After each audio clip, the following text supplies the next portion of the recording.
Relations and functions बोले तो class 12th mathematics का सबसे ज्यादा डिमांडिंग चैप्टर। सबसे ज्यादा कंफ्यूजन अगर बच्चों को किसी एक टॉपिक में या चैप्टर में होता है तो वो यही है।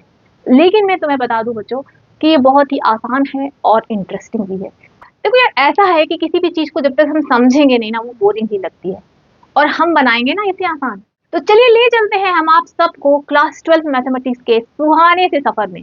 और इसका ये है पहले चैप्टर का फर्स्ट पार्ट। तो इस पूरे चैप्टर को हम लोग कवर करेंगे दो पार्ट में, पहला रिलेशंस और दूसरा फंक्शंस। तो ये है लेक्चर 1 जिसमें हम लोग पढ़ेंगे रिलेशन।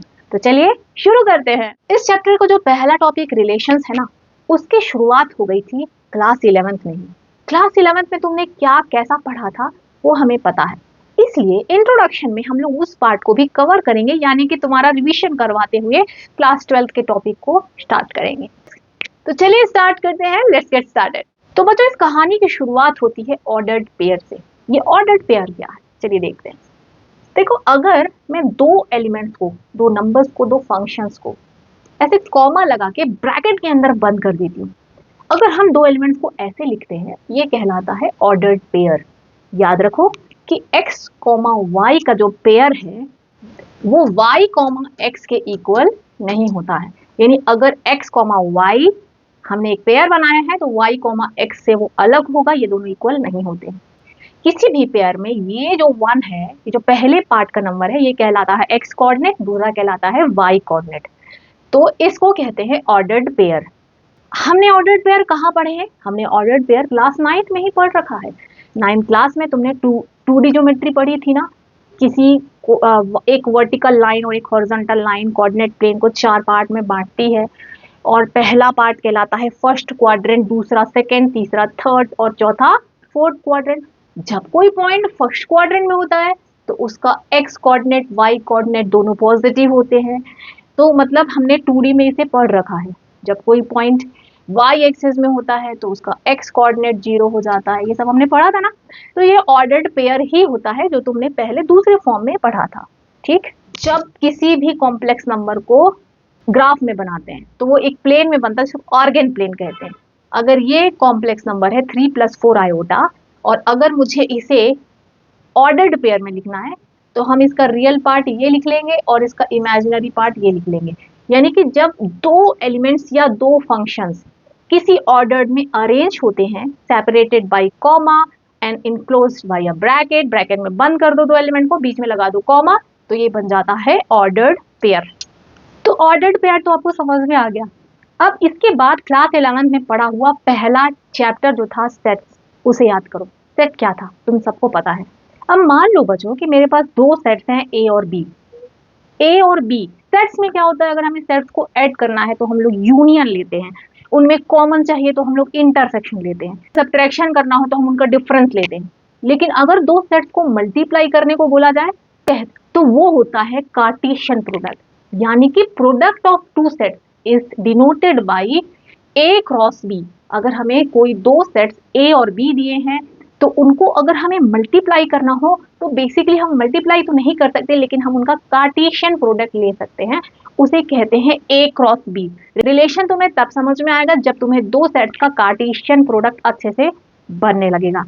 तो मान लो बच्चों कि एक सेट है ए जिसके अंदर 3 एलिमेंट्स हैं 1, 2 एंड 3, और दूसरा सेट है बी जिसके अंदर एक एलिमेंट है 5, और मुझे इन दोनों सेट्स का क्या लेना है, कार्टेशियन प्रोडक्ट लेना है। तो इन दोनों का कार्टेशियन प्रोडक्ट डिनोट होता है ए क्रॉस बी से, और ए क्रॉस बी में क्या होता है, हम लोग को पेयर बनाना है। ए से बी तक कितने पॉसिबल ऑर्डर्ड पेयर संभव हैं, तो हम या तो 1 की पेयरिंग कर सकते हैं 5 से, 1 5, फिर हम 2 की पेयरिंग कर सकते हैं 5 से, 2 5, फिर हम 3 की पेयरिंग कर सकते हैं 5 से, 3 5। तो अगर हमें इन दोनों सेट का कार्टेशियन प्रोडक्ट लेना है ए क्रॉस बी, तो इसका मतलब ये हुआ कि ए से बी में जितने भी ऑर्डर्ड पेयर पॉसिबल हैं उनको लिख दो ए के सेट के अंदर, ये हो जाएगा ए क्रॉस बी। क्योंकि हमने ए को पहले रखा है बी को बाद में, इसीलिए ऑर्डर्ड पेयर का फर्स्ट एलिमेंट ए से लिया जाएगा और सेकेंड एलिमेंट जो है वो बी से लिया जाएगा। यानी कि कोई पूछे कि ए क्रॉस बी में कैसे एलिमेंट्स होते हैं, तो आप बोलोगे कि ए क्रॉस बी में एक्स वाई टाइप के एलिमेंट होते हैं, जहां एक्स ए का होता है और वाई बी का एलिमेंट।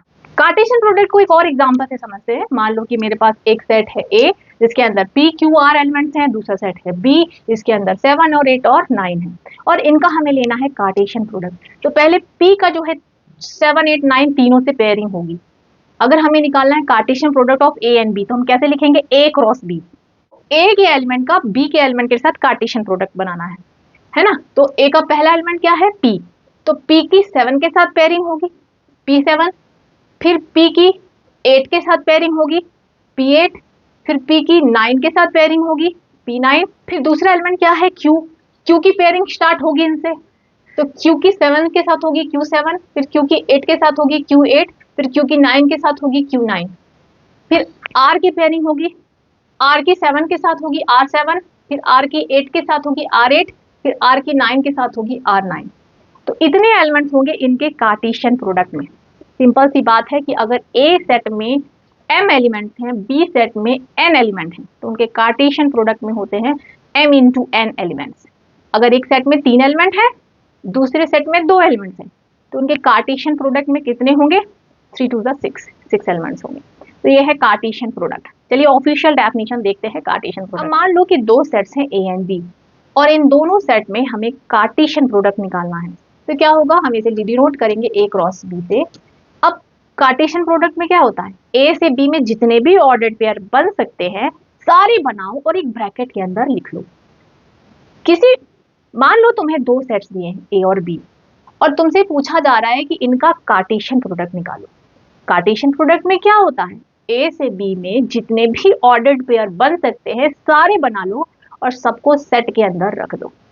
ठीक है, तो ये देखो मैंने ब्रैकेट बना लिया है। अच्छा, अभी हम इसके ऑर्डर्ड पेयर बनाना चालू करेंगे।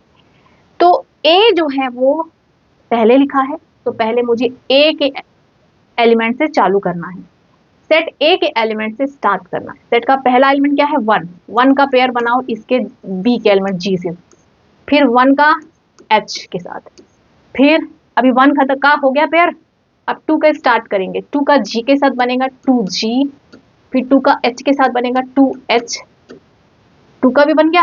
अब 4 का चालू करिए, 4G and then 4H bracket close. तो जितने भी पेयर्स हो सकते थे ए और बी के हमने बना लिया है। तो ये जो सेट तैयार हुआ है ये है Cartesian product of A and B. समझ में आई बात? तो हमें कार्टेशियन प्रोडक्ट तो क्लियर हो गया। अब बारी आती है रिलेशन की। ए से बी में जितने भी कार्टेशियन प्रोडक्ट हो सकते हैं वो तुमने लिख लिए। अब इन कार्टेशियन प्रोडक्ट में मैं अगर कुछ एलिमेंट्स को ले करके एक सेट बना दूं, वो एलिमेंट ले जो एक पैटर्न शो कर रहे हैं, जो किसी पैटर्न में है या किसी एक पर्टिकुलर मैनर में है, तो वो रिलेशन बन जाएगा। तो बच्चों फटाफट से फिनिश करते हैं। हमने क्या पढ़ा है, कार्टेशियन प्रोडक्ट क्या होता है, ए और बी 2 सेट के कार्टेशियन प्रोडक्ट को ए क्रॉस बी से डिनोट करते हैं। ये क्या होता है, ए से बी पे जितने भी ऑर्डर्ड पेयर हो सकते हैं उनका सेट होता है। हम इसे लिख कैसे सकते हैं, हम इसे लिख सकते हैं कि ए क्रॉस बी में x, y टाइप के एलिमेंट होते हैं, यानी ऑर्डर्ड पेयर टाइप के एलिमेंट्स होते हैं, जहां ये जो x है ये ए का एलिमेंट होता है और ये जो y है वो बी का एलिमेंट होता है। इसे हम ऑफिशियली ऐसे डिफाइन कर सकते हैं कि A cross B has x, y type elements where x belongs to A and y belongs to B. तो A और B में जितने भी ऑर्डर्ड पेयर हो सकते हैं उसे लिख डालो ब्रैकेट के अंदर। अब उसमें से कुछ एलिमेंट्स ले करके सेट बनाओ, उस सेट को रिलेशन कहते हैं। चलो अब सीधे आते हैं हम इस बात पे, यार ये रिलेशन क्या होता है, व्हाट इज रिलेशन। हम जो रिलेशन के बारे में सोचते हैं या तुम जो रिलेशन के बारे में सोच रहे हो, रिलेशनशिप्स के बारे में, मैथमेटिक्स का रिलेशन उससे अलग होता है। थोड़ा दिमाग वहां से हटाओ और यहाँ लगाओ। क्या होता है रिलेशन मैथमेटिक्स में? ये कहता है कि रिलेशन इज अ कनेक्शन और association between the elements of one और मोर सेट। रिलेशन क्या होता है, किसी एक सेट से उसी सेट में या किसी एक सेट से दूसरे सेट में एलिमेंट्स के बीच का कनेक्शन होता है। तो एक बात ये कहते हैं कि भाई एक सेट से दूसरे सेट में एलिमेंट्स के बीच जो कनेक्शन होता है वो रिलेशन होता है। दूसरी बात ये कहते हैं कि relation from A to B is a subset of A cross B. A cross B का मतलब ए से बी में जितने भी कार्टेशियन प्रोडक्ट होते हैं वो लिख दो, यही होता है ना। लेकिन उस पूरे ए क्रॉस बी के जितने भी एलिमेंट्स उसमें से कुछ एलिमेंट्स को उठा करके रिलेशन बनाया जा सकता है, यानी कि रिलेशन सबसेट होता है ए क्रॉस बी का। ठीक है, अब अच्छे से समझते हैं रिलेशन को। मान लो मेरे पास एक सेट ए है जिसके अंदर 3 एलिमेंट है 1 2 3, दूसरा सेट है बी जिसके अंदर 10 एलिमेंट्स हैं 1 से लेकर 10 तक। ठीक, what is the cardinal number of this set A? A का कार्डियल नंबर क्या है? 3 है, 3 एलिमेंट्स हैं इसमें। बी का कार्डियल नंबर क्या है? 10 है, 10 है, क्योंकि उसके अंदर 10 एलिमेंट्स हैं। अच्छा, अब मैं तुमसे पूछूं कि भाई ए क्रॉस बी में कितने एलिमेंट्स होंगे? What is the cardinal number of A cross B? A cross B में 10 इंटू 3 30 एलिमेंट्स होंगे, 30 होंगे। शौक है बनाने का, बना सकते हो। 1 का 1 से, 1 का 2 से, ऐसे चलते जाओ, अभी बनाया था ना वैसे ही, है ना? तो तुम सब बना सकते हो। लेकिन उन सारे 30 एलिमेंट्स में से हम कुछ एलिमेंट्स यहाँ लिख रहे हैं, तो यहाँ पे 3 1 3, ए क्रॉस बी में 1 3 भी होगा, उसमें उठा लिया मैंने। फिर तुम्हारा 2 6 होगा, वो उठा लिया, और फिर 3 9 उठा लिया, और बस मुझे इनकी जरूरत बस है। अब मैंने इन 3 एलिमेंट्स को, 3 ऑर्डर्ड पेयर को जो बेसिकली ए क्रॉस बी में थे, उसको उठा के पेयर बना दिया है, और हम कह रहे हैं कि ये एक सेट है, और हम इसे नाम दे रहे हैं कि ये एक रिलेशन है, क्योंकि इन सारे ऑर्डर्ड पेयर में एक पैटर्न है। अगर तुम समझ पाओ, एक पैटर्न है। 1 रिलेटेड है 3 से, 2 रिलेटेड है 6 से, 3 रिलेटेड है 9 से। क्या पैटर्न समझ पा रहे हो? क्या पैटर्न समझ पा रहे हो? ये रिलेशन को लिखने का है रोस्टर फॉर्म। चलो इस रिलेशन को हम सेट बिल्डर्स फॉर्म में लिख लेते हैं। हम अगर इस रिलेशन को सेट बिल्डर फॉर्म में लिखेंगे तो हम कहेंगे कि हर एक एक्स वाई से रिलेटेड है, लेकिन ये जो y है ना, ये जो दूसरा एलिमेंट है, ये 3 टाइम्स है पहले वाले का। तो इस रिलेशन को तुम क्या लिख सकते हो? y is equal to 3 times of x लिख सकते हैं। मैंने ए क्रॉस बी के कुछ स्पेशल एलिमेंट, जिससे कुछ पैटर्न था, उनको यहाँ लिख दिया है। पैटर्न मैंने कैसे चुने हैं? इसका 3 टाइम्स यहाँ, इसका 3 टाइम्स यहाँ, इसका 3 टाइम्स यहाँ, सबका 3 टाइम्स बस करके पेयरिंग कर दी है, तो ये बन गया रिलेशन। It's a relation. इस रिलेशन को तुम ऐसे रोस्टर फॉर्म में लिख सकते हो, ऐसे तुम सेट बिल्डर्स फॉर्म में लिख सकते हो। तो क्या समझ में आया? वही जो यहाँ लिखा है, a relation is a connection और एसोसिएशन बिटवीन एलिमेंट्स। ए के एलिमेंट्स का बी के एलिमेंट्स में किसी तरह से कनेक्शन ही रिलेशन होता है। वो कनेक्शन कैसा भी हो सकता है, बट उसे ही रिलेशन कहते हैं। समझ में आ रही है बात? चलो, अब इसी सेट में मैंने एक और रिलेशन बनाया, 1 5 2 6 3 7। क्या रिलेशन है? क्या रिलेशन है? क्या आप समझ पा रहे हो? 1 से 4 ज्यादा 5 है, 2 से 4 ज्यादा 6 है, 3 से 4 ज्यादा 7 है। तो ये जो रिलेशन है, तुम इसे कैसे सेट बिल्डर्स फॉर्म में लिखोगे? इस रिलेशन को तुम कैसे लिख सकते हो? तुम लिखोगे x, y, हर x y से रिलेटेड है जहां y x से 4 ज्यादा है, ऐसे कहेंगे ना, such that y is 4 more than the x।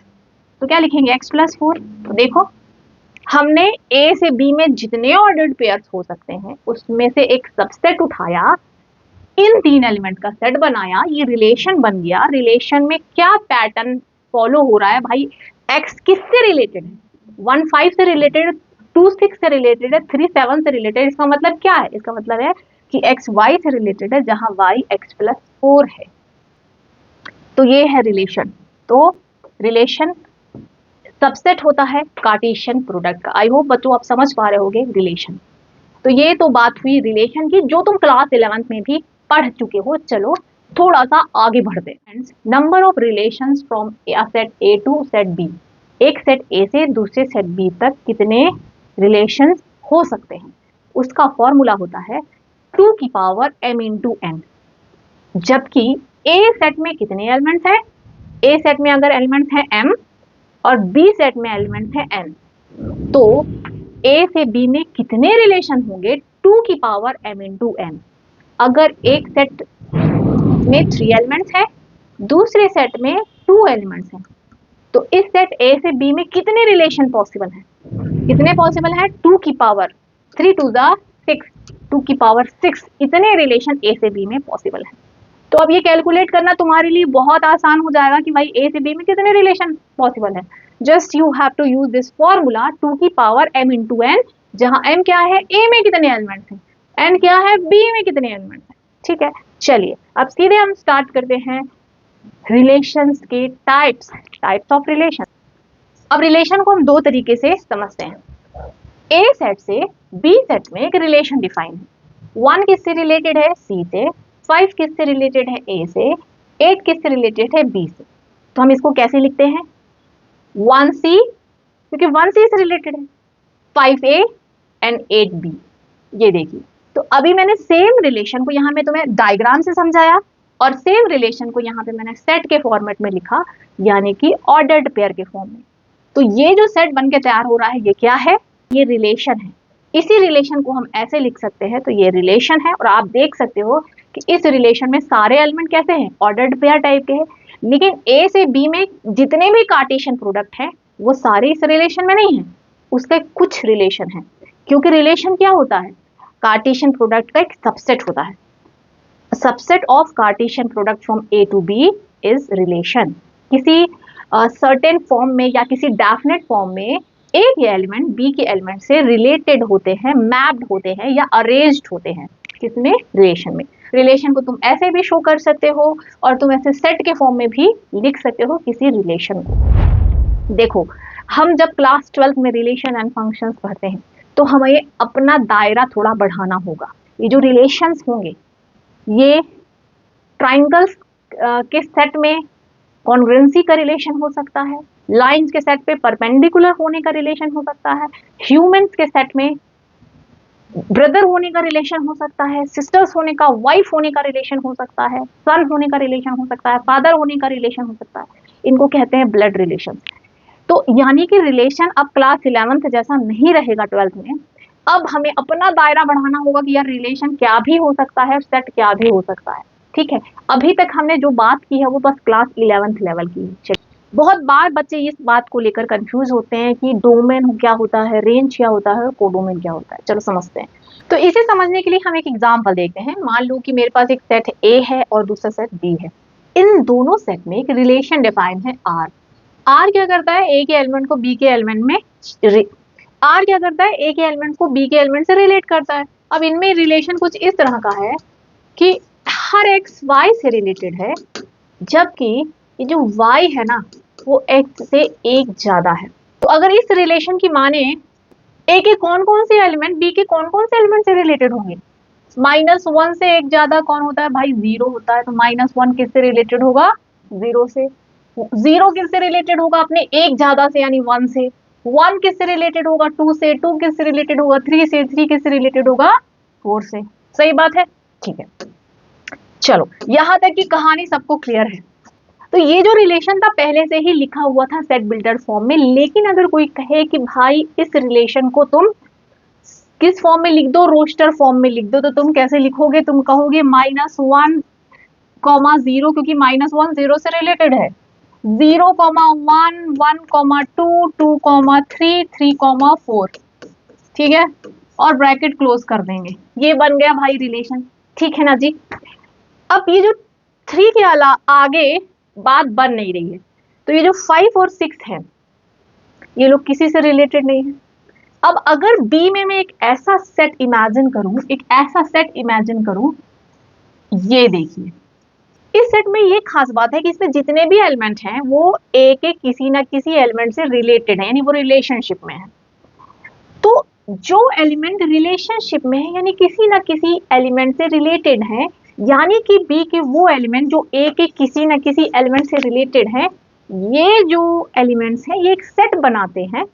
इस सेट को कहते हैं रेंज। ठीक है, अब कोई बोले कि अगर रेंज ये है तो भाई पूरा बी क्या है? तो बी में वो सारे एलिमेंट्स थे जो कि रिलेटेड है चाहे नहीं है। तो ये जो पूरा बी है ये कहलाता है कोडोमेन। तो कोडोमेन का सबसेट होता है रेंज, और कई बार रेंज कोडोमेन के इक्वल भी हो सकता है। कब हो सकता है? अगर कोडोमेन के सारे एलिमेंट रिलेटेड होने लग जाएं ए के एलिमेंट से, किसी ना किसी एलिमेंट से, तो उस टाइम पे रेंज कोडोमेन के इक्वल हो जाएगा। Otherwise range is the subset of codomain. तो ये कहानी समझ में आई कि कोडोमेन पूरा बी सेट होता है।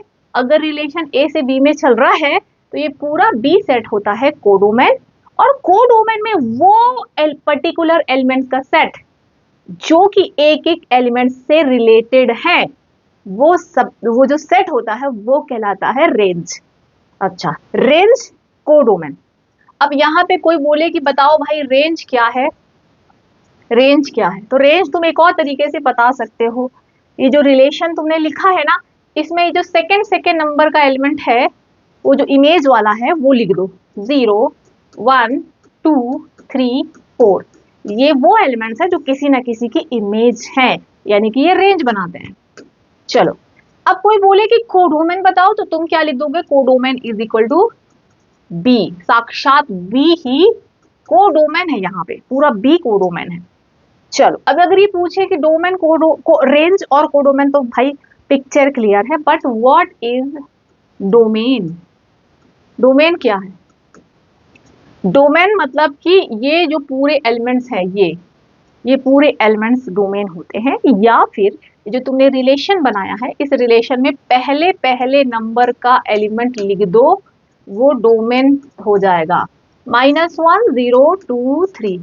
तो बच्चों, आई होप कि डोमेन रेंज क्लियर हो चुका है तुम्हें रिलेशन। चलो बढ़ते हैं आगे और सीधे आते हैं टाइप्स ऑफ रिलेशन में। अब रिलेशन कितने टाइप के होते हैं? तो सबसे पहला रिलेशन है एम्पटी रिलेशन। एक ऐसा रिलेशन अगर सेट ए से सेट बी में कोई रिलेशन डिफाइन है।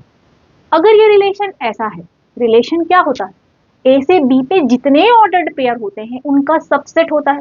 लेकिन अगर कोई रिलेशन ऐसा है, अगर कोई रिलेशन ऐसा है जिसमें ए का कोई भी एलिमेंट बी के किसी भी एलिमेंट से रिलेटेड ही ना हो, यानी उस रिलेशन में कुछ भी नहीं हो, यानी कि उसका रिलेशन एम्प्टी सेट हो। अगर रिलेशन एम्प्टी सेट है तो हम ये कहेंगे कि भाई ए का कोई भी एलिमेंट बी के किसी भी एलिमेंट से रिलेटेड होने को तैयार ही नहीं है, तो वो रिलेशन कहलाएगा empty relation. If no element of set A is related with any element of set B, then the relation is empty relation। बात समझ में आ रही है? अब empty set का एक एग्जांपल देखते हैं। यहाँ पे मैंने एक रिलेशन लिया है, A related to B if A is sister of B। ये एक रिलेशन है, लेकिन कौन से सेट में? कौन से सेट में? एक ऐसा सेट है, बॉयज का सेट है। अब बॉयज के सेट में इन्होंने रिलेशन डिफाइन किया है कि A जो है B की सिस्टर है। क्या कोई एक बॉय दूसरे बॉय की बहन हो सकता है? नहीं हो सकता। तो इस सेट में से कोई भी एलिमेंट दूसरे एलिमेंट से रिलेटेड नहीं है। तो बच्चों, ये जो रिलेशन है वो एक एम्प्टी रिलेशन है। तो बच्चों, ये रिलेशन कैसा है? एम्प्टी रिलेशन, क्योंकि इस सेट में कोई भी एलिमेंट दूसरे से रिलेटेड नहीं होता है। भाई, कोई भी बॉय दूसरे बॉय की बहन नहीं हो सकता। भाई होता तो भी चलता, दोस्त होता तो चलता, कुछ और रिलेशन होता तो चलता, लेकिन कोई लड़का दूसरे लड़के की बहन नहीं हो सकता। तो this relation is empathy relation. बात करते हैं रिलेशन के दूसरे टाइप के, जो कि है बच्चों यूनिवर्सल रिलेशन। एक ए से बी तक कोई रिलेशन चल रहा है। ए में कुछ एलिमेंट्स होंगे, ज्यादा भी हो सकते हैं, हमें उससे मतलब नहीं है। बी में कुछ एलिमेंट्स होंगे, ज्यादा भी हो सकते हैं। अगर ये रिलेशन ऐसा है कि ए का हर एक element, each element of A is related to every element of B। A का हर एक एलिमेंट B के हर एक एलिमेंट से रिलेटेड हो, यानी A जो रिलेटेड होता है तो A 1 से रिलेटेड हो, फिर A 2 से भी रिलेटेड हो। ठीक है, ये तो बात हुई A की। अब B भी भाई रिलेटेड होना चाहेगा किससे? 1 से भी, और B रिलेटेड होना चाहेगा 2 से भी। फिर C भी रिलेटेड होना चाहेगा 1 से भी, और C रिलेटेड होना चाहेगा 2 से भी। फिर D भी पीछे नहीं रहेगा, D भी रिलेटेड होगा किससे? 1 से, और D भी रिलेटेड होगा 2 से। तो ये जो रिलेशन है, हम ये कह सकते हैं ना कि this is the set of all the ordered pair from A to B। ये तो A से B में सारे ऑर्डर्ड पेयर का मैंने लिस्ट आउट कर दिया। तो ये जो लिस्ट है, ये जो सेट है, ये क्या है? ये A से B में जितने भी ऑर्डर्ड पेयर हो सकते हैं उनका सेट है। तो बस यही होता है यूनिवर्सल रिलेशन। यानी universal relation is a set of all ordered pairs, all possible order pairs from A to B। तो यूनिवर्सल रिलेशन का मतलब A का हर एक एलिमेंट B के सारे एलिमेंट से रिलेटेड हो, ये यूनिवर्सल रिलेशन। तो ये जो दो टाइप्स आपको दिख रहे हैं, एम्प्टी रिलेशन जिसमें कोई नहीं होता है रिलेटेड, और यूनिवर्सल रिलेशन जिसमें हर एक एलिमेंट दूसरे एलिमेंट से रिलेटेड होता है, ये दो जो नाम होते हैं वो कहलाते हैं ट्राइवल रिलेशंस। तो स्टार्ट करते हैं रिफ्लेक्सिव रिलेशन से। ये रिफ्लेक्सिव रिलेशन क्या होता है? बहुत ही मजेदार चीज है, ध्यान से सुनो। बच्चों कोई भी रिलेशन रिफ्लेक्सिव होता है, कोई भी रिलेशन रिफ्लेक्सिव होता है। मैंने क्या कहा था, रिलेशन के लिए तुम्हें क्या चीज चाहिए, एक सेट चाहिए, एक रिलेशन चाहिए। तो एक रिलेशन आर सेट ए पर रिफ्लेक्सिव होगा। A relation R in a set A is called reflexive if अगर उस सेट का हर एक एलिमेंट खुद के ही साथ रिलेटेड हो जाए, अगर उस रिलेशन में जितने, उस सेट में जितने भी एलिमेंट हैं वो सारे एलिमेंट खुद से ही रिलेटेड हो जाएं, तो वो रिफ्लेक्सिव रिलेशन होगा। मैथमेटिकली कैसे लिखेंगे, if for every A belongs to A, अगर मुझे कहना है कि सारे एलिमेंट ए टू जेड 1000 अगर एलिमेंट्स हैं उस सेट में, तो सारे 1000 के साथ वो चीज होनी चाहिए। तो हमें 1000 के बारे में नहीं बताना है, तुम्हें सिर्फ इतना लिखना है, for every A belongs to A. हमने क्या किया कि सेट के जितने भी एलिमेंट्स हैं उनको नाम दे दिया ए। ए जो है नाम है सारे एलिमेंट्स का, ये ए कोई भी एलिमेंट हो सकता है। तो इस ए में क्या होना चाहिए, ये ए खुद के ही साथ रिलेटेड होना चाहिए ना। तो तुम इसे कैसे लिख सकते हो, तुम लिख सकते हो A is related to A, या तो तुम ऐसे लिख लो कि A is related to A, या तुम क्या लिख सकते हो कि A comma A belongs to R, मतलब रिलेशन में जो ऑर्डर्ड पेयर है उसमें कहीं ए ए भी होगा। ए इज रिलेटेड टू बी नहीं चाहिए, ए इज रिलेटेड टू इटसेल्फ, ए खुद से ही रिलेटेड हो जाए। अगर इस सेट के सारे एलिमेंट खुद से ही रिलेटेड होने लग जाएं तो इस रिलेशन को कहते हैं रिफ्लेक्सिव। और आसान तरीके से बताते हैं, अगर तुम किसी रिलेशन में देखते हो कि 1 1 से ही रिलेटेड है, 2 2 से ही रिलेटेड है, 3 3 से ही रिलेटेड है, तो मैंने कहा यार इसमें तो हर एलिमेंट खुद से ही रिलेटेड हो रहा है, 1 1 से ही है, 2 2 से ही है, 3 3 से ही है, तो क्या बोलेंगे इसे, ये कैसा रिलेशन है, इट इज रिफ्लेक्सिव रिलेशन, क्योंकि इसमें हर एलिमेंट खुद के ही साथ रिलेटेड है। तो बड़ी सिंपल सी बात है भाई कि अगर किसी रिलेशन में 1 1 2 2 3 3 4 4 5 5 6 6 ऐसे डबलेट्स नजर आए तो वो कैसा है, रिफ्लेक्सिव है। ठीक है, एक और एग्जांपल है कि इन अ सेट ऑफ ट्राइंगल, मान लो तुम्हें सेट थोड़ा सा अलग टाइप का दिया हो, कैसा सेट दिया हो, ट्राइंगल्स का सेट दिया है, और ट्राइंगल के सेट में इन्होंने रिलेशन बोला है कॉन्ग्रुएंसी का। तो क्या कॉन्ग्रुएंसी का रिलेशन ट्राइंगल्स के सेट में रिफ्लेक्सिव होता है? तो मान लो मैंने एक ट्राइंगल चुना, ट्राइंगल एबीसी, क्या ये ट्राइंगल एबीसी खुद के कॉन्ग्रुएंट हो सकता है? आप बताओ, क्या कोई ट्राइंगल खुद के कॉन्ग्रुएंट होता है? हाँ, हर एक ट्राइंगल किसी और से कॉन्ग्रुएंट बाद में होगा, पहले खुद से कॉन्ग्रुएंट होता है। तो यस, हर एक इस सेट का, ट्राइंगल के सेट का हर एक ट्राइंगल खुद से कॉन्ग्रुएंट है, तो दिस रिलेशन इज रिफ्लेक्सिव। क्योंकि रिफ्लेक्सिव के लिए तुम्हें सिर्फ इतना बताना है कि हर एक एलिमेंट खुद से रिलेटेड हो। तो अगर मैं इस रिलेशन को ऐसे लिखना चाहूँ, तो मान लो कि del 1 है, del 1 पहला ट्राइंगल है, वो del 1 के कॉन्ग्रुएंट होगा, del 2 नाम का दूसरा ट्राइंगल खुद के कॉन्ग्रुएंट होगा, है ना। तो ये देख सकते हैं कि कॉन्ग्रुएंसी का जो रिलेशन है ट्राइंगल के सेट पे वो रिफ्लेक्सिव होता है, क्योंकि रिफ्लेक्सिव बहुत ही आसान चीज होती है, इसमें क्या होता है कि हर एक एलिमेंट को बस खुद से ही रिलेटेड बता देना पड़ता है। अब बात करते हैं सिमेट्रिक रिलेशन की। यार ये रिलेशन सिमेट्रिक कब होता है? तो कोई भी रिलेशन आर सेट ए में सिमेट्रिक होगा अगर तुम सेट से 2 एलिमेंट उठाओ ए और बी, और जब ए बी से रिलेटेड हो तो बी भी ए से रिलेटेड होना चाहिए। अगर 1 2 से रिलेटेड है तो 2 भी 1 से रिलेटेड होना चाहिए, ये बात है। तो relation R is symmetric if for every A and B belongs to A, set से जो 2 एलिमेंट उठाया है ना तुमने, ए और बी, वो क्या चीज फॉलो करना चाहिए कि अगर ए बी से रिलेटेड है, जब जब ए बी से रिलेटेड है, देन इमीडिएटली तुम्हें क्या मिलना चाहिए, बी भी ए से रिलेटेड होना चाहिए, तो सिमेट्रिक होता है। ठीक है, यानी कि means if A is related to B then B is also related to A, A should be, if A is related to B then B should be also related to A, ये होता है symmetric का मतलब। और आसान तरीका है इसे समझने का कि अगर किसी भी रिलेशन में 1 2 है और 2 1 भी है, 1 2 है और 2 1 भी है, 3 4 है और 4 3 भी है, तो तुम कहोगे कि yes this relation is symmetric. ये कैसा रिलेशन है, सिमेट्रिक है, क्योंकि जो रिलेशन, अगर रिलेशन में ए भी हो रहा है तो जस्ट उसका उल्टा भी हो रहा है, ऑर्डर भी चेंज हो रहा है, तो ये होना चाहिए, तो फिर उस रिलेशन को सिमेट्रिक कहते हैं। दूसरे एग्जांपल से समझते हैं, मान लो लाइंस का सेट दिया है, इन set of lines, set of lines, lines का, क्योंकि सेट तुम्हारे पास नंबर के अलावा भी दूसरे टाइप के भी सेट हो सकते हैं, तो तुम्हें लाइंस का सेट दिया है, है ना। और रिलेशन क्या दिया है इन्होंने, दिया है रिलेशन ऑफ परपेंडिकुलरिटी, परपेंडिकुलरिटी।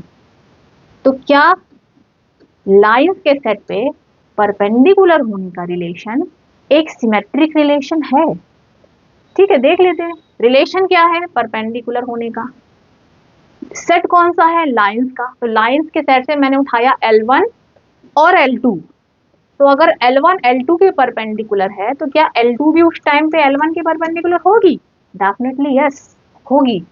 अगर एक लाइन दूसरे के परपेंडिकुलर है तो दूसरी वाली भी पहले के परपेंडिकुलर होगी, थोड़ी ना वो उस टाइम पैरेलल हो जाएगी उसके।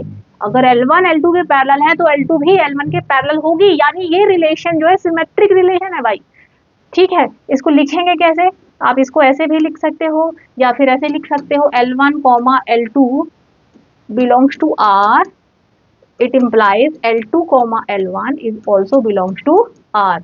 तो जब जब किसी रिलेशन में 1 2 के साथ 2 1 भी हो, 3 4 के साथ 4 3 भी हो, 5 2 के साथ 2 5 भी हो, तो वो रिलेशन कैसा हो जाता है, सिमेट्रिक रिलेशन होता है। तो ये था रिलेशन का बहुत ही इंपॉर्टेंट सिमेट्रिक टाइप। अब ये ट्रांजिटिव रिलेशन क्या होता है, ध्यान से सुनना। किसी भी एक सेट ए पर कोई रिलेशन आर ट्रांजिटिव होता है। ट्रांजिटिव ये नाम कैसे आया, जैसे ट्रांजिटिव डिसीजेस होती है ना, एक से दूसरे को, दूसरे से तीसरे को, उसी तरह से ये रिलेशन भी है। कोई भी रिलेशन आर किसी सेट ए पर ट्रांजिटिव होगा अगर उस सेट से तुम 3 एलिमेंट उठाओ ए बी और सी, और उन 3 एलिमेंट्स में एक प्रॉपर्टी होनी चाहिए। क्या, अगर ए बी से रिलेटेड है साथ में बी सी से रिलेटेड है, जब जब ए बी से रिलेटेड हो और बी सी से रिलेटेड हो, ए बी से रिलेटेड हो जबकि बी किसी तीसरे एलिमेंट सी से रिलेटेड है, तो क्या होगा कि ए और सी भी रिलेटेड हो जाएंगे। बी से रिलेटेड है, बी सी से रिलेटेड है, तो क्या मिल जाए, ए सी से रिलेटेड हो जाए। तो अगर ए भी सी से रिलेटेड हो जाए तो ये ट्रांजिटिव बन जाएगा। मतलब जब जब ए बी से रिलेटेड हो और बी सी से रिलेटेड हो और तुम्हें क्या मिल जाए, ए सी से भी रिलेटेड अगर हो जाए तो वो ट्रांजिटिव रिलेशन हो जाएगा। यानी कि अगर ये और ये दोनों होने के बाद ये भी मिल जाए तो वो ट्रांजिटिव रिलेशन होता है। समझे? चलो एग्जाम्पल से अच्छे से समझ में आएगा। एग्जाम्पल देखते हैं कि यहाँ पे मैंने एक एग्जाम्पल लिखा है 1 2 2 3 1 3। अब देखिए यहाँ पे मैंने एग्जाम्पल लिखा है 1 2 2 3 1 3। क्या ये ट्रांजिटिव है? पहला दूसरे से एलिमेंट से रिलेटेड है, ए बी से रिलेटेड है, अब ये बी तीसरे सी से रिलेटेड है। अब यहाँ पे हम क्या देख सकते हैं कि 1 और 3 भी रिलेटेड है, पहला और तीसरा भी रिलेटेड हो रहे हैं, ए बी से रिलेटेड, बी सी से रिलेटेड, और हम क्या देख रहे हैं कि ए सी से रिलेटेड हो गया है। Yes, it is transitive. समझ आ रही है बात? एक और एग्जाम्पल देखो, ये देखो 5 6 से रिलेटेड है, 6 7 से रिलेटेड है, अगर ये दोनों के बाद अगर क्या भी मिल जाए तो ट्रांजिटिव होगा। पहला दूसरे से, दूसरा तीसरे से है। अब बोलो क्या चाहिए तुम्हें, तुम्हें क्या चाहिए, तुम्हें चाहिए 5 7 से रिलेटेड अगर हो जाए, तो अगर 5 को मैं 7 से रिलेटेड कर दूं तो ये कैसा रिलेशन बन गया, ट्रांजिटिव रिलेशन बन गया। तो ट्रांजिटिव रिलेशन का सीधा सा फंडा ये है कि दो चीजें होनी चाहिए, जब जब दो चीजें हो तो तीसरी भी हो जाए, ए बी से रिलेटेड हो प्लस बी सी से रिलेटेड हो, अगर ये दोनों के साथ साथ क्या हो जाए, ए सी से भी रिलेटेड होने लग जाए तो वो ट्रांजिटिव होता है। अब सवाल ये उठता है कि यार क्वेश्चन दो टाइप के होंगे, एक तो तुम्हें डायरेक्ट रेडीमेड ऐसा रिलेशन दिया होगा, तुम्हें पता करना होगा कि ये ट्रांजिटिव है कि नहीं। तो अगर तुम्हें रिलेशन में ऐसा मिले कि 1 2 है, 2 3 है और फिर 1 3 भी है, तो यस ये ट्रांजिटिव है। मतलब ये तो देखने से ही समझ में आ रहा है डेफिनेशन के बेसिस पे। अब एग्जाम्पल भी देखते हैं। अगर एक ट्राइंगल है डेल1, एक ट्राइंगल है, ये ट्राइंगल जो है सिमिलर है। अब इसका एग्जांपल और देखते हैं कि सेट है ट्राइंगल्स का। इन the set of triangles relation कौन सा है, रिलेशन है सिमिलरिटी का। ठीक है, तो क्या सिमिलरिटी का रिलेशन ट्राइंगल के सेट पे ट्रांजिटिव होता है? तो उसके लिए तुम्हें 3 ट्राइंगल की जरूरत पड़ेगी, del1 del2 और del3। 3 ट्राइंगल मैंने ले लिए। मान लो कि del1 del2 के सिमिलर है, del1 del2 के सिमिलर है और del2 del3 के सिमिलर है। अगर del 1 del 2 के सिमिलर है, del 2 del 3 के सिमिलर हो गया है, तो क्या फिर ये del 1 और del 3 सिमिलर होंगे? यस, वो भी सिमिलर हो जाएंगे, del 1 और del 3 भी सिमिलर होंगे। क्यों? इसका मतलब ये हुआ कि जो ये ट्राइंगल्स के सेट पे सिमिलरिटी का रिलेशन है वो ट्रांजिटिव होगा। अच्छा, अब ये देखिएगा यहाँ पे एक यहाँ पे रिलेशन मैंने लिखा है, 4 3 से रिलेटेड है और 3 5 से रिलेटेड है, ठीक है। ए बी से रिलेटेड है और बी किसी तीसरे सी से रिलेटेड है, तो अगर ये 4 5 से रिलेटेड हो जाए तो ये ट्रांजिटिव हो जाएगा। लेकिन यहाँ पे क्या दिया है, 4 5 से नहीं 6 से रिलेटेड है, तो जो हमारी रिक्वायरमेंट है वो पूरी नहीं हो रही है, ट्रांजिटिव रिलेशन की जो रिक्वायरमेंट है यहाँ पे पूरी नहीं हो रही है, hence it is not transitive, ये ट्रांजिटिव नहीं है। तो ये था रिफ्लेक्सिव, सिमेट्रिक एंड ट्रांजिटिव। हमने इसको डिटेल में समझ लिया है, उम्मीद है बच्चों समझ में आ पाया होगा। चलो सीधे क्वेश्चंस करते हैं, इसके कुछ PYQs देखेंगे, एनसीईआरटी कवर करेंगे ताकि आपको कॉन्सेप्ट क्लियर हो जाए और आप उसके जैसे कितने भी और कैसा भी क्वेश्चन फिर सॉल्व कर पाए। चलिए बात करते हैं number of reflexive symmetric relations की। अगर किसी सेट में n एलिमेंट्स हैं, if a set has n elements, तो उस सेट में टोटल रिलेशंस कितने होंगे? कितने होंगे? 2 की पावर n स्क्वायर रिलेशंस होंगे अगर सेट में n एलिमेंट्स हैं तो। Now total number of reflexive relation, एक सेट में जिसमें n एलिमेंट्स है उसमें कितने रिफ्लेक्सिव रिलेशंस हो सकते हैं? 2 की power n square minus n reflexive relation हो सकते हैं। अब अगर कोई पूछता है कि उसमें सिमेट्रिक रिलेशन कितने होंगे, तो सिमेट्रिक रिलेशन होंगे 2 raise to n square plus n divided by 2, या फिर तुम इसे लिख सकते हो 2 की power n into n plus 1 divided by 2। तो ये है total number of relation, symmetric relation and reflexive relations. और अब हम क्लियर करेंगे तुम्हारे कंफ्यूजन। बहुत बार क्या होता है कि बच्चों को यही समझ में नहीं आता कि ये जो रिलेशन दिया है रिफ्लेक्सिव है या नहीं, सिमेट्रिक है या नहीं, या ट्रांजिटिव है नहीं। तो चलिए कुछ एग्जाम्पल से तीनों रिलेशंस को अच्छे से समझते हैं। चलो बच्चों, अब बहुत ही शानदार चीज आ रही है तुम्हारे लिए जो कि बहुत इंपॉर्टेंट है। तुम्हें अगर ये समझ लिए ना, पूरी एक्सरसाइज तुम्हारे लिए कुछ नहीं खटाक से हो जाएगी और तुम अपना 5 मार्क्स जो है सिक्योर कर लोगी एग्जाम में। समझ लो इसको। तो टॉपिक का नाम है इक्विवेलेंस रिलेशन, शॉर्ट में इसे कह सकते हैं RST रिलेशन। क्या होता है इक्विवेलेंस रिलेशन? अब यहाँ से अब तुम समझ लो कि 12th क्लास में जो तुम्हें ये रिलेशन का टॉपिक पढ़ना है उसके लिए तुम्हारी रिक्वायरमेंट 2 है।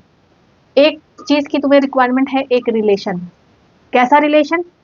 लाइंस के सेट में पैरेलल होने का रिलेशन, नंबर के सेट में ग्रेटर देन होने का रिलेशन, ह्यूमन के सेट में ब्रदर होने का रिलेशन। रिलेशन कैसा भी होगा, एक रिलेशन दिया होगा और एक दिया होगा सेट, जिसे जनरली हम लोग A कहेंगे या S कहेंगे। एक सेट चाहिए, एक रिलेशन चाहिए, बस ये 2 चीजें हो तो हम दुनिया जीत लेंगे, ठीक है। तो मान लो कि एक रिलेशन R दिया है हमें, और relation R in a set A, एक रिलेशन R एक सेट A पे कहा जाता है is called an equivalence relation. एक रिलेशन एक सेट पे रिलेशन इक्विवेलेंस रिलेशन कहलाता है अगर इफ इट हैज 3 प्रॉपर्टीज। कितनी? 3। पहला, the relation should be reflexive, second, relation should be symmetric, and third, relation should be transitive। साथ में रिलेशन को ट्रांजिटिव भी होना चाहिए, यानी कि अगर कोई रिलेशन रिफ्लेक्सिव, सिमेट्रिक और ट्रांजिटिव है तो हम उस रिलेशन को इक्विवेलेंस रिलेशन कह सकते हैं। इसका शॉर्ट नाम है RST, R for reflexive, S for symmetric and T for transitive. अगर कोई रिलेशन RST है, रिफ्लेक्सिव, सिमेट्रिक, ट्रांजिटिव, तो उसे इक्विवेलेंस रिलेशन कहेंगे। तो बच्चों हमने ये तो समझ लिया है कि यार रिफ्लेक्सिव, सिमेट्रिक, ट्रांजिटिव रिलेशंस कैसे होते हैं, साथ में हमने बहुत सारे एग्जाम्पल भी देखे हैं। और अब बारी है क्वेश्चंस की, क्योंकि इसके बिना कहानी पूरी नहीं होने वाली है। क्वेश्चंस करना आप सभी से आना चाहिए। तो सबसे पहले मैंने लिया है एनसीईआरटी का एक क्वेश्चन जो कि अक्सर एग्जाम में MCQ के फॉर्म में या 2 मार्क के फॉर्म में आता है। ये है क्वेश्चन नंबर 10 एनसीईआरटी एक्सरसाइज 1.1 का, और यहाँ पे हमें एग्जाम्पल देना है कुछ रिलेशन का। तो अगर तुम्हें टॉपिक क्लियर है तो डेफिनेटली तुम एग्जाम्पल दे सकते हो। ये कहते हैं give example of relation which is, उन रिलेशन का एग्जाम्पल दो जो कि फर्स्ट नंबर सिमेट्रिक है but neither reflexive nor transitive. ऐसा रिलेशन का एग्जाम्पल दो जो सिर्फ सिमेट्रिक है, रिफ्लेक्सिव और ट्रांजिटिव नहीं है। तो ठीक है, तो फिर तुम्हें करना क्या है, तुम्हें कैसे 1 2 2 1 1 2 2 1 दो चीज ले ली मैंने। अब उसके बाद मैंने ना तो डबलेट्स लिया, मतलब कि हमने क्या किया कि डबलेट्स मतलब 1 1 2 2 ऐसा नहीं लिया है, तो ये सिमेट्रिक नहीं है। अब ये ट्रांजिटिव क्यों नहीं है? तो ये सिमेट्रिक तो है क्योंकि 1 2 है और 2 1 भी है, बट ना तो ये रिफ्लेक्सिव है क्योंकि इसमें 1 1 2 2 ऐसे रिलेशन ऐसे एंट्रीज नहीं है। अब क्या ये ट्रांजिटिव है? ये ट्रांजिटिव नहीं है क्योंकि अगर 1 2 से रिलेटेड है और फिर 2 1 से भी रिलेटेड है तो फिर 1 1 से रिलेटेड होना चाहिए तो ट्रांजिटिव होता है, लेकिन यहाँ पे ऐसा नहीं है। सो this is neither reflexive not transitive. ठीक है, हमने सेट क्या लिया है? हमने सेट ले लिया है 1 2 3 का। ऑन दिस सेट 1 2 3 ये एक रिलेशन है जो कि सिर्फ सिमेट्रिक है। समझ आ रही बात? अब 1 2 2 1 की जगह कोई भी ले सकते हो तुम, 2 3 3 2 ले सकते हो, मतलब कोई भी एक ए बी तो बी ए भी हो। अब तुम पूछोगे कि यार 1 3 3 1 तो यहाँ नहीं है, तो ये क्या सिमेट्रिक है? सिमेट्रिक की सीधी सी मतलब ये है कि यार अगर ए बी से रिलेटेड है तो बी भी ए से रिलेटेड होना चाहिए। तो यहाँ मैंने 1 को 2 से रिलेटेड लिया और 2 भी 1 से रिलेटेड है, सो इट इज सिमेट्रिक। अब दूसरा क्वेश्चन है कि एक ऐसे रिलेशन का एग्जाम्पल दो जो कि ट्रांजिटिव हो but neither reflexive not symmetric, सिर्फ ट्रांजिटिव, सिर्फ ट्रांजिटिव। तो हम यहाँ पे लिख रहे हैं 1 2, बस इतना ही है ना। अब एक एक करके बात करते हैं। पहले क्या ये रिफ्लेक्सिव है? रिफ्लेक्सिव नहीं है भाई, क्योंकि तुम जानते हो कि रिफ्लेक्सिव तब होता है जब 1 1 2 2 यानी हर एक एलिमेंट खुद से रिलेटेड होने लग जाता है, यानी कि डबलेट्स टाइप का जब एंट्रीज होती है तो वो रिफ्लेक्सिव होता है। तो यहाँ 1 1 2 2 नहीं है, तो दिस इज नॉट रिफ्लेक्सिव। ठीक है, अब सिमेट्री क्या होता है कि जब ए बी से रिलेटेड है तो बी भी ए से रिलेटेड होना चाहिए। 1 2 है तो 2 1 भी होना चाहिए, बट यहाँ नहीं है, तो दिस इज नॉट सिमेट्रिक। अब बात होती है ट्रांजिटिव की। ट्रांजिटिव में क्या होता है कि अगर ए बी से रिलेटेड हो और बी सी से रिलेटेड हो तो ए सी होना चाहिए, लेकिन यहाँ हम क्या देख सकते हैं कि ए सिर्फ बी से रिलेटेड है। अब बी अगर ये जो बी यानी कि ये जो 2 है ये अगर नेक्स्ट एलिमेंट से रिलेटेड हो ही ना तो फिर हमें तीसरा चेक नहीं करना है। कहने का मतलब है कि जो मैंने अभी आपको एक कंडीशन बताई थी कि अगर ए बी है बट बी सी हो ही ना तो हम क्या करेंगे? ए सी चेक ही नहीं करेंगे। ओनली ए बी से रिलेटेड है, बी सी से रिलेटेड है ही नहीं, तो ए सी हम नहीं चेक करेंगे, हम सीधे लिख देंगे इट इज ट्रांजिटिव। तो ट्रांजिटिव रिलेशन बहुत आसानी से तुम बता सकते हो, सिर्फ 1 3 लिख दो बस। ऐसा रिलेशन कैसा है? ट्रांजिटिव। 1 3 इज ट्रांजिटिव क्योंकि उसमें जो इंफॉर्मेशन है वो कैसी है? इनकम्प्लीट है। इसका मतलब वो कंसीडर कर लिया जाएगा कि वो एक ट्रांजिटिव रिलेशन है। ट्रांजिटिव रिलेशन में अगर सिर्फ ए बी से रिलेटेड हो, बी सी से नहीं हो रिलेटेड, तो ए सी हो या ना हो हमें फर्क नहीं पड़ता है, हम नहीं चेक करेंगे, हम सीधे लिख देंगे इट इज ट्रांजिटिव। अब थर्ड क्वेश्चन में पूछते हैं कि एक ऐसा रिलेशन बताओ जो रिफ्लेक्सिव है एंड सिमेट्रिक है बट ट्रांजिटिव नहीं है। तो देखो रिफ्लेक्सिव है तो हम लोग 1 1 2 2 और 3 3 ले लेते हैं। 1 2 3 एलिमेंट्स लेके हमने एक सेट लिया, 1 1 2 2 3 3 तीनों रख दिया, तो ये क्या हो गया? रिफ्लेक्सिव हो गया भाई। अब कहता है कि सिमेट्रिक भी चाहिए, तो अगर सिमेट्रिक है तो 1 2 और 2 1 ये ले लो। 1 2 के साथ 2 1 है, इसका मतलब सिमेट्रिक है। यहाँ तक तो रिफ्लेक्सिविटी हुई, और 1 2 के साथ 2 1 भी है तो सिमेट्रिक भी हो गया। लेकिन हमें एक ऐसा रिलेशन बताना जो ट्रांजिटिव नहीं है। देखो अभी तक ये ट्रांजिटिव है क्योंकि देखो 1 2 2 1 और 1 1 भी है यहाँ पे, तो अगर मैं इतना बस लिख देती हूँ तो ये एक ट्रांजिटिव रिलेशन है। तो अगर हमें इसे ट्रांजिटिव नहीं है ऐसा बताना, लेकिन हमें बताना है कि ऐसा रिलेशन जो ट्रांजिटिव नहीं है, तो ट्रांजिटिव के लिए काम करते हैं, एक और पेयर ले लेते हैं हमने सेट कौन सा लिया है? 1 2 3। हम एक और पेयर ले लेते हैं 2 3, और मैंने 3 2 भी लिख दिया। 2 3 के साथ क्या कर दिया? 3 2 भी कर दिया। तो 2 3 और 3 2 यानी कि सिमेट्रिक है। अब ट्रांजिटिविटी अब चेक करते हैं। इसमें देखो 1 2 से रिलेटेड है, 2 3 से रिलेटेड है। अब क्या चाहिए ट्रांजिटिव के लिए? 1 3 चाहिए, लेकिन 1 3 यहाँ पे नहीं है। तो अगर हम इतने पेयर ले लेते हैं तो यस ये एक ऐसा रिलेशन है जो रिफ्लेक्सिव है और सिमेट्रिक है बट नॉट ट्रांजिटिव, लेकिन ट्रांजिटिव नहीं है। तो ये था थर्ड एग्जाम्पल। नाउ अच्छा, अब फोर्थ नंबर में कहते हैं कि reflexive and transitive but not symmetric, एक ऐसा रिलेशन जो रिफ्लेक्सिव सिमेट्रिक हो लेकिन ट्रांजिटिव नहीं हो। तो रिफ्लेक्सिविटी के लिए 1 1 2 2 3 3, हमने फिर से सेट कौन सा लिया है 1 2 3 वाला, तो मैंने डबलेट्स ले लिए। अब डबलेट्स लेने के बाद हमें सिमेट्रिक नहीं चाहिए, ट्रांजिटिव चाहिए। तो ट्रांजिटिव के लिए तुम कोई भी एक ले लो, जैसे 1 2 ले लो या 1 3 ले लो, कोई भी ले लो, बस बात खत्म।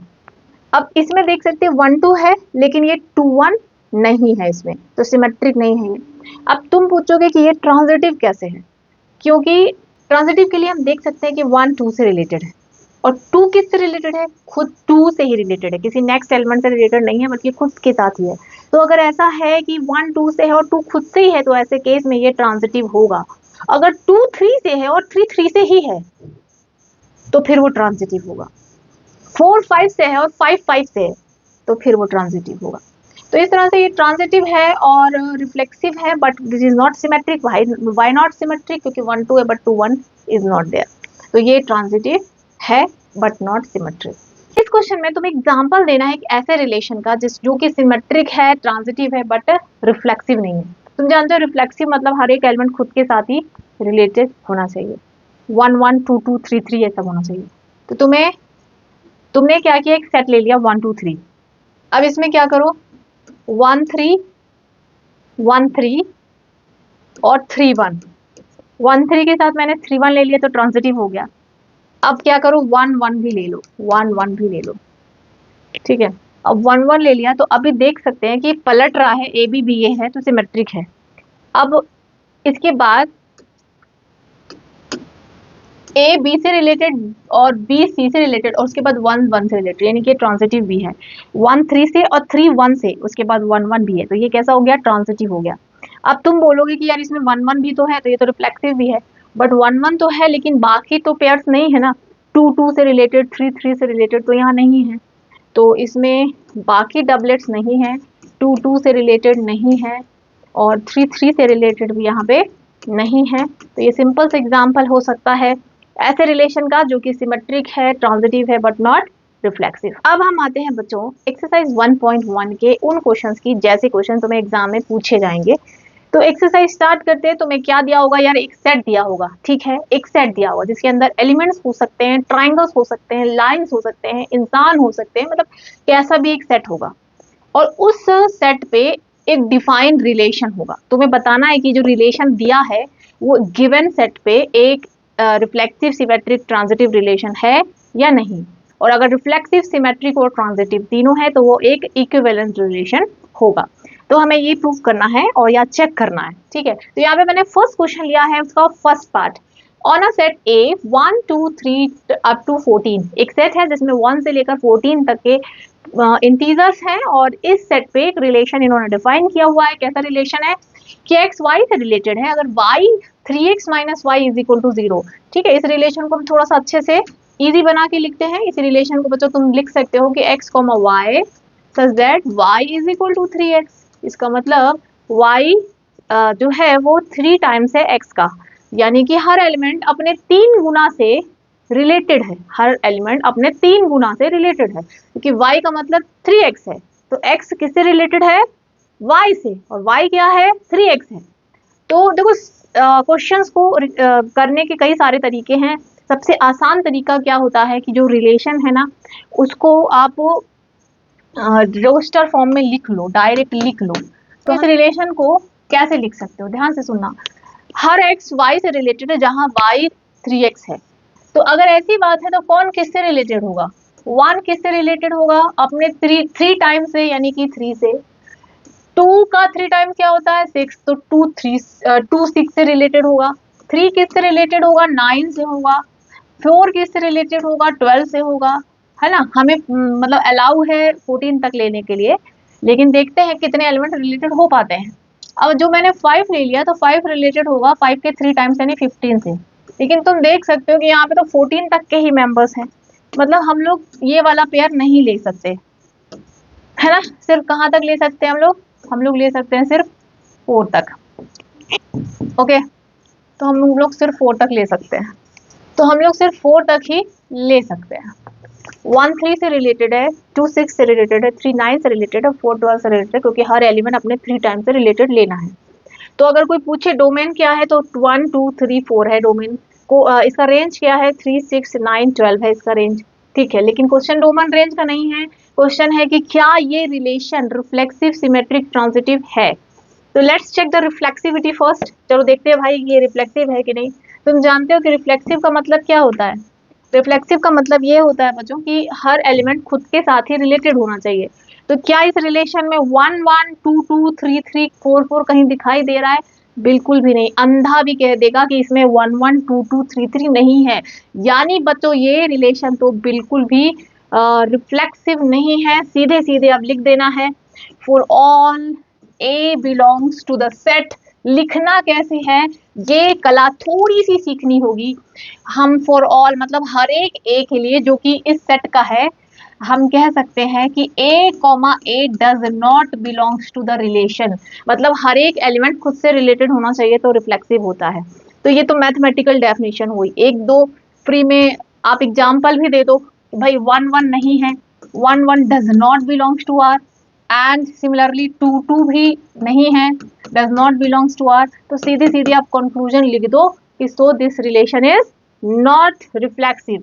सो this relation R is not reflexive. ये रिफ्लेक्सिव नहीं है भाई, this is not reflexive because हर एलिमेंट अगर खुद के साथ रिलेटेड है यानी 1 1 2 2 3 3 ऐसा हो तो वो रिफ्लेक्सिव होता है, जो कि हम देख सकते हैं कि रिफ्लेक्सिव नहीं है। चलो आते हैं सेकेंड में, क्या ये सिमेट्रिक है? क्या ये सिमेट्रिक है? देख के बताइएगा बच्चों। हम जानते हैं कि सिमेट्री का मतलब जब ए बी से रिलेटेड हो तो बी भी ए से रिलेटेड होना चाहिए। तो यहाँ पे देख सकते हैं कि 1 3 है लेकिन 3 1 कहीं नहीं है, 2 6 है लेकिन 6 2 कहीं नहीं है, यानी कि ये सिमेट्रिक भी नहीं है। बस लिखने का तरीका जानना होगा। For all A B belongs to the set when our A B belongs to R. जब ए बी से रिलेटेड था तो हमने क्या देखा कि बी ए से रिलेटेड नहीं मिला, है ना। या सीधे सीधे लिख दो कि भाई इस रिलेशन में 1 3 belongs to R but 3 1 does not belongs to R. 1 3 था तो 3 1 होना चाहिए था, तभी सिमेट्रिक होता, लेकिन नहीं है। तो हम क्या कहेंगे कि it is not symmetric. This relation R is not symmetric. ये कैसा नहीं है? सिमेट्रिक नहीं है। आई होप कि समझ पा रहे होगे बच्चों कि कैसा आसान टाइप की चीज है, लेकिन बस लिखना कैसे है ये आना चाहिए।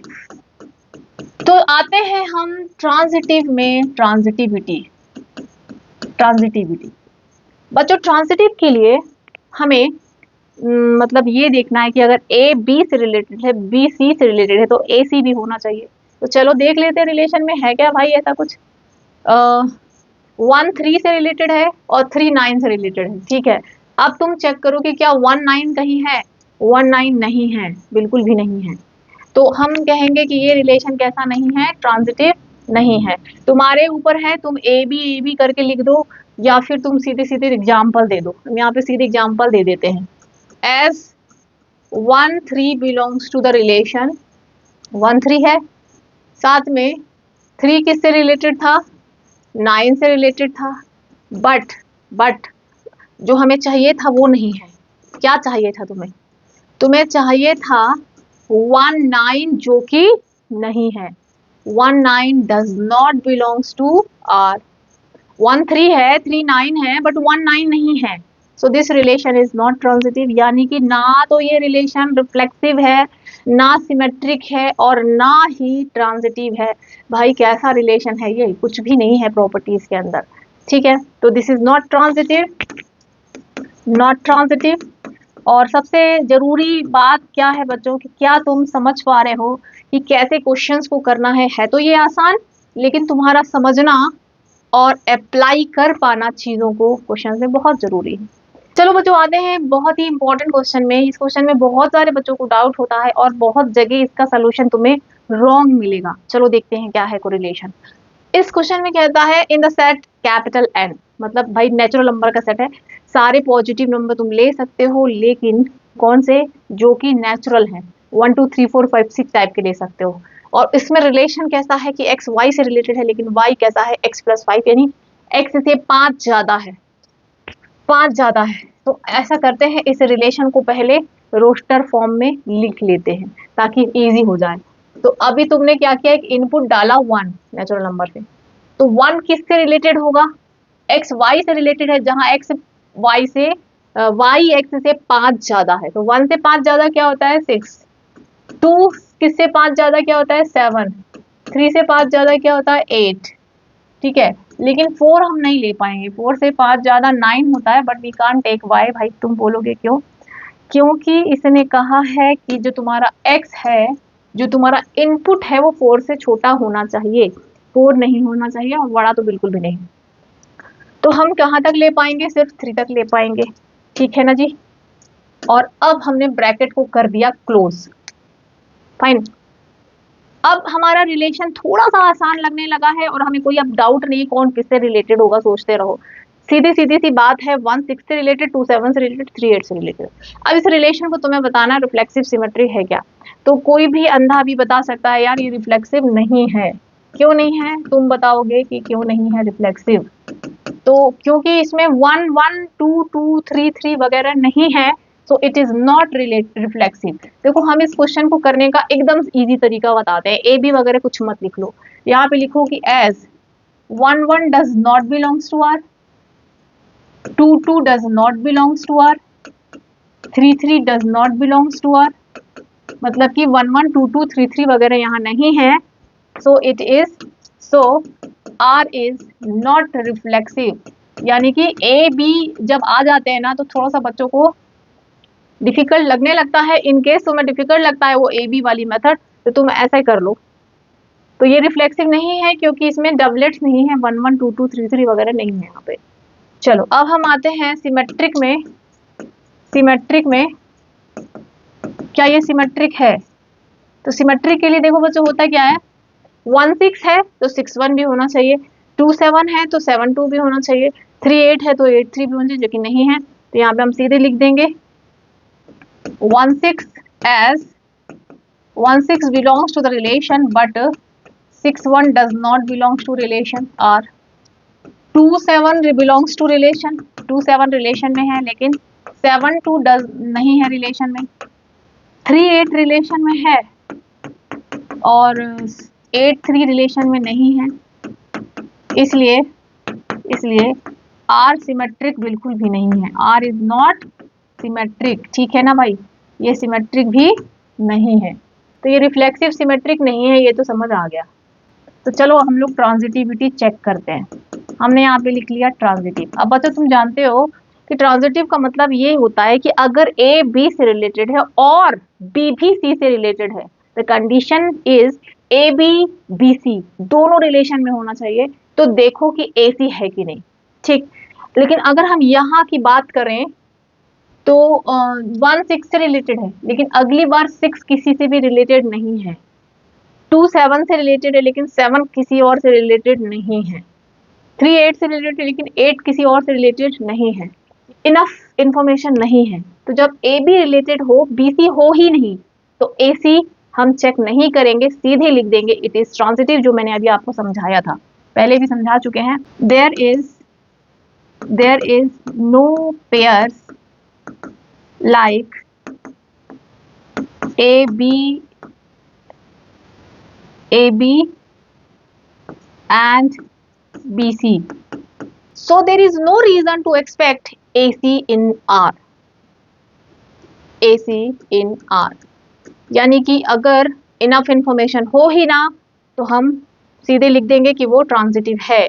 समझ रहे हो, इसका गलत आंसर बहुत जगह तुम्हें मिलेगा, लोग कहेंगे कि ये ट्रांजिटिव नहीं है, लेकिन ये ट्रांजिटिव है क्योंकि 1 6 है। अब 6 अगली बार किसी से रिलेटेड नहीं है, तो कैसे हम चेक करें कि ये ट्रांजिटिव है कि नहीं, वी कांट चेक।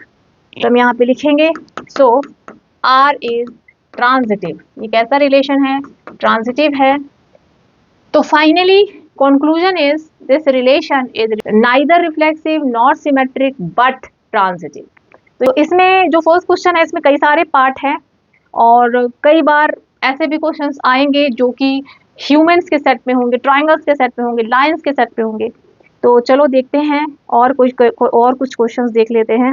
जैसे कि फिफ्थ वाला क्वेश्चन है, relation R in the set of human being. किसी एक टाउन में जो लोग रहते हैं उनका सेट है, इंसानों का सेट है। तो इंसानों के सेट में बॉयज गर्ल्स सब आएंगे।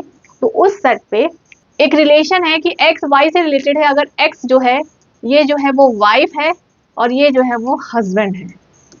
एक्स अगर वाई से रिलेटेड है इसका मतलब एक्स वाई की वाइफ है। ठीक है, सबसे पहले हम चेक करेंगे रिलेशन रिफ्लेक्सिव है कि नहीं। तो रिफ्लेक्सिव का मतलब ये हुआ कि क्या कोई एलिमेंट खुद के साथ रिलेटेड है, क्या इस सेट का हर एक एलिमेंट खुद के साथ रिलेटेड है, और रिलेशन भी कैसा है, वाइफ होने का। तो क्या कोई भी इंसान खुद की वाइफ हो सकता है। तो मैंने एक न्यूज सुना था पिछले साल जिसमें एक औरत ने खुद के साथ ही शादी की थी। तो उस केस में वो खुद की वाइफ हुई। तो औरत तो मान लो खुद की वाइफ हो भी सकती है, बट जो हमारा सेट है ना वो ह्यूमंस का सेट है, इसमें लड़के भी हैं। इज इट पॉसिबल कि कोई लड़का खुद की वो भी वाइफ हो।